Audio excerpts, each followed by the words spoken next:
यदि काया का रोग हो गया, मान लो शरीर कहीं से सफेद पड़ रहा है, कहीं से काला पड़ रहा है, शरीर में से खाल की फुकड़ी निकलना प्रारंभ हो गई हो, शरीर में काले काले चट्टे पड़ना चालू हो गए हों, या कोई विशेष रोग हो गया, कोई विशेष। एक सुंदर बात लिखी हुई है इस पत्र में।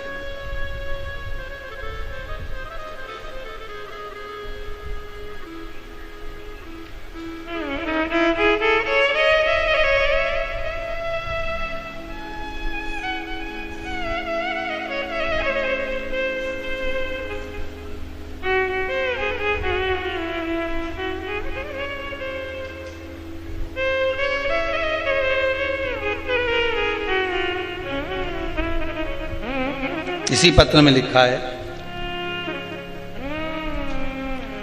इनके कोई रिश्तेदार को ब्लैक फंगस की बीमारी हो गई थी महाराज। एमबॉय हॉस्पिटल में इंदौर में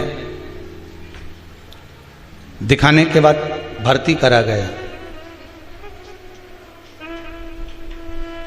डॉक्टर ने एमआरआई का लिख दिया और कह दिया कि इसके जबड़ा निकलेगा। ये जिनने लिखा है पत्र, जबड़ा निकलेगा। पर ऑपरेशन रूम में भी ले गए, इसमें लिखा है। ये पत्र हम यहीं छोड़कर जाएंगे, आप बाद में पढ़ते रहना। हमारी आदत में जो भी पत्र आप लोग भेजते हो हम यहीं छोड़कर चले जाते, बाद में मर्जी पड़े तो पढ़ते रहना।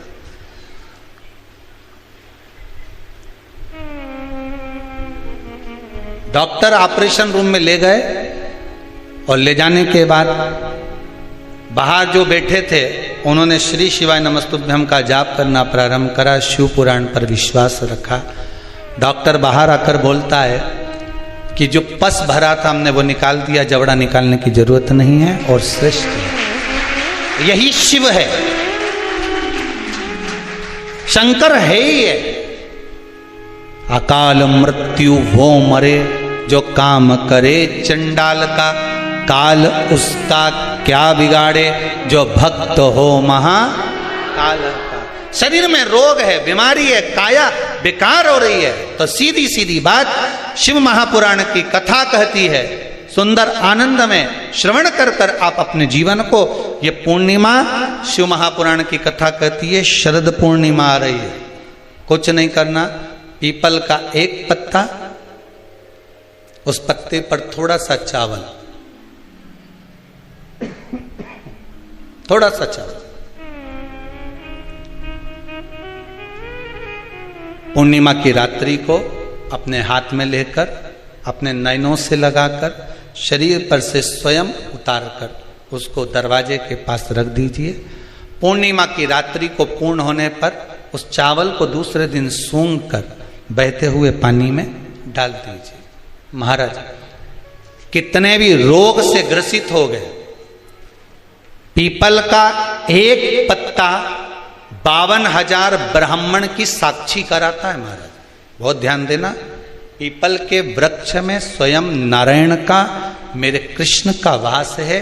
स्वयं भगवान गीता के अंतर्गत कहते हैं कि मैं पीपल का वृक्ष हूं, नारायण उसी में। 52,000 ब्राह्मणों का वासा एक पीपल के पत्ते में होता है। और आपको पहले भी कथा में कहा, गाय, ब्राह्मण, बहन, बेटी, ये सब काल का हरण करने वाले हो, काल को हरने वाले हो रोग को मिटाइए।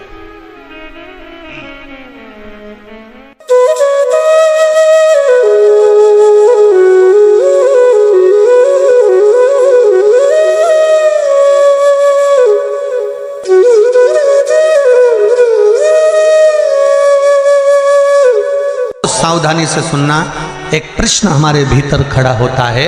जब हम सूर्य नारायण भगवान को अर्घ देते हैं, जल चढ़ाते हैं, तो वो जल पृथ्वी पर जब गिरता है तो उसके छींटे हमारे शरीर पर लगते हैं। क्या वो ठीक है? क्या वो श्रेष्ठ है? तो शिव महापुराण की कथा कहती है, जब हम सूर्य को अर्घ देते हैं, सूर्य को जल चढ़ाते हैं, वो पानी जब पृथ्वी पर गिरता है, उसके छींटे हमारे शरीर पर लगते हैं तो वो श्रेष्ठता का भाव निर्मित करते हैं, वो गलत नहीं हो सकता। कारण अब वो भी समझ लीजिए।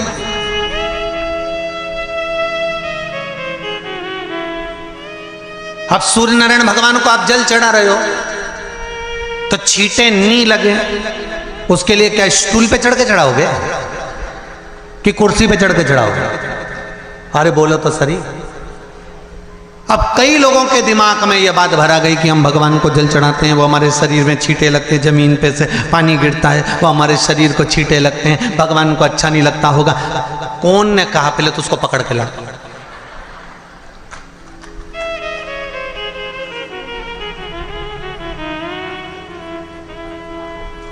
क्योंकि मेरे राम जी महाराज, मेरे भगवान कृष्ण,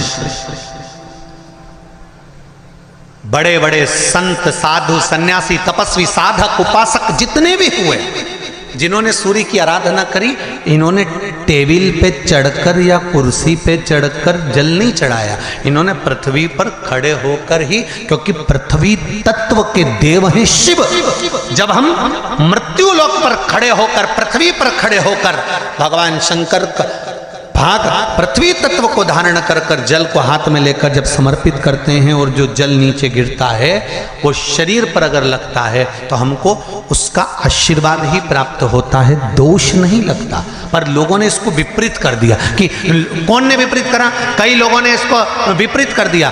कौन ने विपरीत करा? तो जो दूसरे धर्म के लोग होते हैं, जिनको हिंदू धर्म से नफरत होती है और जो हिंदू धर्म की पूजन, सेवा, अर्चना को समाप्त करना चाहते हैं, वो धीरे धीरे धीरे धीरे कहने लगे कि सूर्य को जल चढ़ाओगे तो शरीर में लगेगा, शरीर में लगेगा तो दोष लगेगा। इसको कह कहकर घर घर में सूर्य को जल चढ़ाना लोगों ने बंद कर दिया कि आप जल चढ़ाएंगे तो दोष लगेगा, शरीर पे छींटा लगेगा, शरीर को ऐसा लगेगा।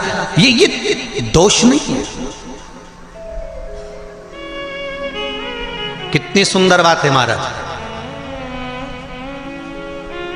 सूर्य नारायण भगवान को जब जल चढ़ाया जाता है, हाथ सिर से 8 इंच की दूरी पर होना चाहिए। जम के बोलिए, सिर से कितना ऊंचा होना चाहिए? 8 इंच ऊपर अपना हाथ होना चाहिए मस्तक से सूर्य को जल चढ़ाते समय। और ना चांदी का, ना स्टील का, ना लोहे का, ना प्लास्टिक का, ना कांच का, ना सोने का कोई बर्तन, ना कांसे का, ना एल्युमिनियम का, ना पीतल का, केवल एक पात्र होना चाहिए, वो है तांबे का। काय का पात्र होना चाहिए? तांबे का पात्र। और सूर्य नारायण भगवान को जब 8 इंच ऊपर तुम्हारा हस्त है, और जब हम सूर्य को जल चढ़ा रहे हैं, कैसे जल चढ़ाना है वो भी समझ लीजिए। अगर कोई कैंसर का मरीज है, जिसके चेस्ट में कैंसर आ गया हो, लेफ्ट में, राइट में कहीं पर कैंसर आ गया हो, या कोई गठान आ गई हो, तो महाराज आप जल चढ़ाते समय उस जल की धार को सूर्य भगवान को जब चढ़ा रहे हो तो धार आपकी गठान की ओर जाना चाहिए, जिससे सूर्य की किरण उस जल में से आपके उस स्थान पर पड़े, उस जगह पर पड़े जहां पर गठान है। महाराज आप लगातार जल तो चढ़ाना चालू करो, अच्छे अच्छे डॉक्टर फेल हो जाएंगे और कह देंगे गठान ठीक हो गई।